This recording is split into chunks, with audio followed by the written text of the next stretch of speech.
আসসালামু আলাইকুম, সবাইকে স্বাগতম আজকের ক্লাসে। আজকে আমাদের আলোচনার বিষয় হচ্ছে ফ্লিপড ক্লাসরুম।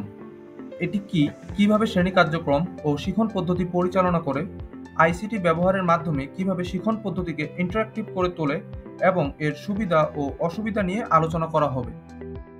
ফ্লিপড ক্লাসরুম জানার আগে আমাদের প্রচলিত যে পদ্ধতি রয়েছে তা সম্পর্কে জেনে নিই। এবার তাহলে প্রশ্ন আসবে যে প্রচলিত শিক্ষা ব্যবস্থা বা ট্র্যাডিশনাল ক্লাসরুম কি এবং কিভাবে শিখন পদ্ধতি পরিচালনা করে। এটি হলো সেই শিখন পদ্ধতি যেখানে শিখন মূলত শিক্ষকের লেকচার বা বোঝানোর মাধ্যমে হয় আর শিক্ষার্থীরা শ্রোতার ভূমিকায় থাকে। তাহলে ফ্লিপড ক্লাসরুম কি?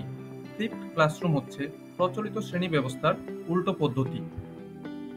ফ্লিপড ক্লাসরুম বিষয়টা জানার আগে ট্র্যাডিশনাল টিচিং পদ্ধতি নিয়ে আলোচনা করা যাক যে কিভাবে এটি শিখন কার্যক্রম পরিচালনা করে থাকে। প্রচলিত শিখন পদ্ধতিতে শিক্ষক শ্রেণীকক্ষে নির্দিষ্ট বিষয়ের উপর বক্তব্য প্রদান করেন। এরপর শিক্ষক ও শিক্ষার্থীরা প্রশ্নোত্তরের মাধ্যমে বিষয়টি নিয়ে আলোচনা করে সবশেষে শিক্ষার্থীরা উক্ত বিষয়ের ক্লাস নোট প্রস্তুত করে। ক্লাস শেষে স্কুল ছুটি হলে শিক্ষার্থীরা বাসার দিকে রওনা হয়। বাসায় ফিরে শিক্ষার্থীরা ক্লাসে শেখানো বিষয় পুনরায় অধ্যয়ন করে এবং সেই বিষয়ে বাড়ির কাজ সম্পন্ন করে। আর এইভাবেই শিক্ষকের প্রদত্ত জ্ঞান লাভের মাধ্যমে প্রচলিত পদ্ধতিতে শিখন কার্যক্রম সম্পন্ন হয়ে থাকে। এতক্ষণ আমরা প্রচলিত শিক্ষা ব্যবস্থার শিখন পদ্ধতি নিয়ে জেনেছি। এবার আমাদের মূল বিষয়বস্তু ফ্লিপড ক্লাসরুম নিয়ে আলোচনা করা যাক। ফ্লিপড ক্লাসরুম হলো আইসিটি ব্যবহারের মাধ্যমে প্রচলিত শ্রেণীকক্ষের ঠিক বিপরীতভাবে শিখন পদ্ধতি পরিচালনা করা।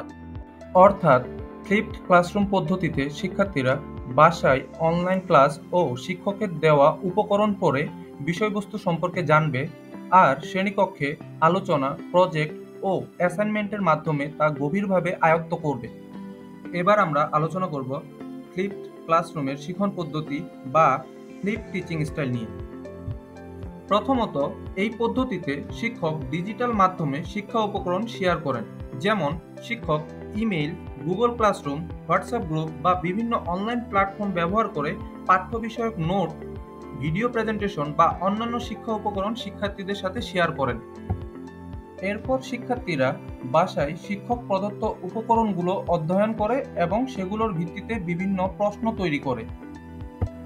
বাসায় শিক্ষক প্রদত্ত উপকরণগুলো অধ্যয়ন করে শিক্ষার্থীরা পরদিন স্কুলে যায়।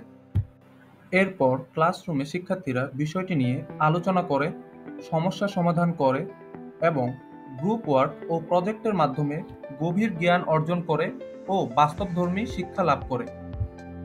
এখন আমরা আলোচনা করব ফ্লিপড ক্লাসরুম পরিচালনায় আইসিটির গুরুত্ব নিয়ে। প্রথমত, শিক্ষকরা বিভিন্ন ডিজিটাল টুলস ব্যবহারের মাধ্যমে শিক্ষা উপকরণ তৈরি করেন ও শিক্ষার্থীদের সাথে শেয়ার করেন। বিভিন্ন মাল্টিমিডিয়া টুলস ব্যবহারের মাধ্যমে শিক্ষাকে আরও ইন্টারঅ্যাক্টিভ করে তোলা হয়। এই পদ্ধতিতে শিক্ষক শিক্ষার্থীদের কোলাবোরেশন ও কমিউনিকেশন বিভিন্ন আইসিটি টুলসের ব্যবহারের মাধ্যমে হয়ে থাকে। বিভিন্ন অনলাইন ভিত্তিক সফটওয়্যার বা টুলসের মাধ্যমে শিক্ষার্থীদের মূল্যায়ন হয়ে থাকে। পরিশেষে এই পদ্ধতি শিক্ষাকে ক্লাসরুমের বাইরে বিস্তৃত করে এবং আইসিটি ছাড়া এ ধরনের শিখন পদ্ধতি পরিচালনা করা অসম্ভব।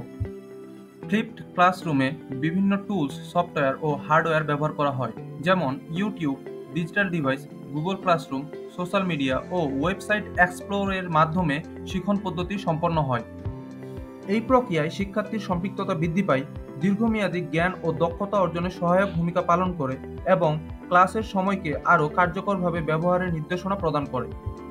এই শিখন পদ্ধতির প্রধান বাধা হলো পর্যাপ্ত আইসিটি সরঞ্জাম বা রিসোর্সের অভাব, যা ডিজিটাল ডিভাইড সৃষ্টি করে। এছাড়াও পর্যাপ্ত দক্ষতা সম্পন্ন ব্যক্তি ও সঠিক কাঠামোর অভাব পুরো প্রক্রিয়াকে ব্যাহত করতে পারে।